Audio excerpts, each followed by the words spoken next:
I have a confession. Welcome to Coffee and the Word.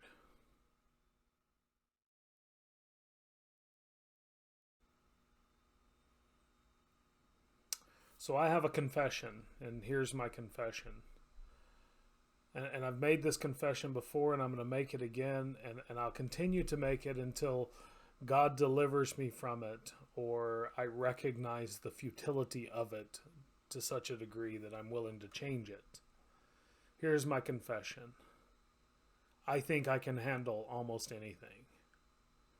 I think I have the mental faculty, the intellect, the wisdom, the drive to do and handle anything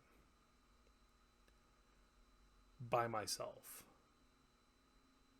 I make this confession because I know it's not true. I know I lack. I lack a lot. I lack the wisdom oftentimes, but I know where I can get it if only I would seek it. I know I lack the strength at times, but I can get it if only I would seek it. I know I lack the ability at times, but I know where I can get it. Which brings me to today's psalm. It's the 86th psalm that I wanted to focus on today, and the 86th psalm is such an interesting psalm. It's a prayer of David, and here's what he says: "Hear me, Lord, and answer me, for I am poor and needy. Guard my life, for I am faithful to you. Save your servant who trusts in you. You are my God. Have mercy on me, Lord, for I call to you all day long. Bring joy to your servant. Lord, I put my trust in you."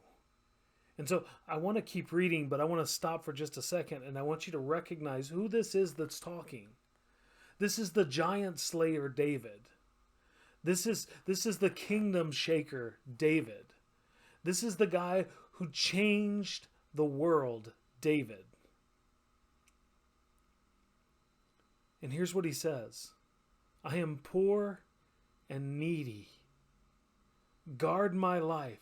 This is a man after God's own heart, and I think as we pay closer attention, we begin to understand why he's a man after God's own heart. Because he recognizes two things. He recognizes his own frailty, and he recognizes God's glory. Listen to how he goes on.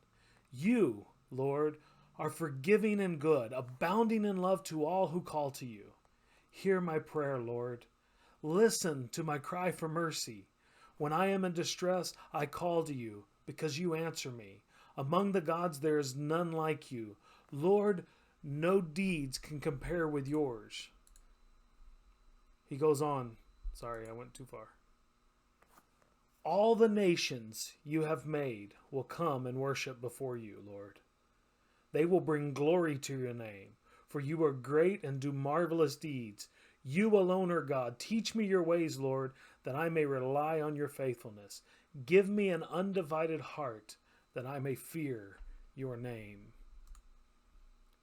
I will praise you, Lord my God, with all my heart. I will glorify your name forever. For great is your love toward me. You have delivered me from the depths, from the realm of the dead. Arrogant foes are attacking me. Oh God, ruthless people are trying to kill me. They have no regard. But you, Lord, are a compassionate and gracious God, slow to anger, abounding in love and faithfulness. Turn to me and have mercy on me. Show me your strength in behalf of your servant. Save me, because I serve you just as my mother did. Give me a sign of your goodness, that my enemies may see it and be put to shame. For you, Lord, have helped me and comforted me." This is such a powerfully packed psalm, and I don't want to miss any of it, but there's no way I can cover every aspect of what David is doing here. But I want to give you the heart of where David is. David recognizes that it is going to be the strength of God. It is going to be the goodness of God. It is going to be the love of God, and only those things that will propel him into where he needs to be. It isn't going to be his strength. It isn't going to be his power. It isn't going to be his wit or his cunning and craftiness. He's turned to God. And so he says, this is what he says: I praise you. There are two things that I think you and I tend to not do when we become overly confident in ourselves. We don't pray and we don't praise. This is David's prayer, and in it he declares his praise. He says, I will praise you.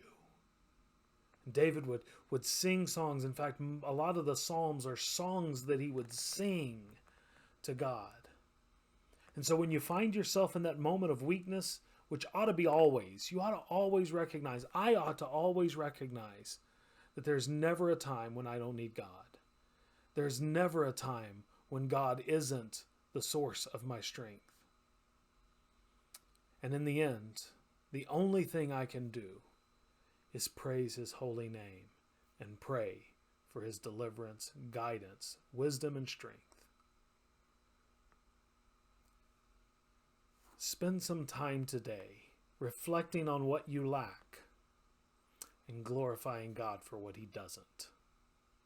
This has been another edition of Coffee and the Word. God bless you. Have a great day.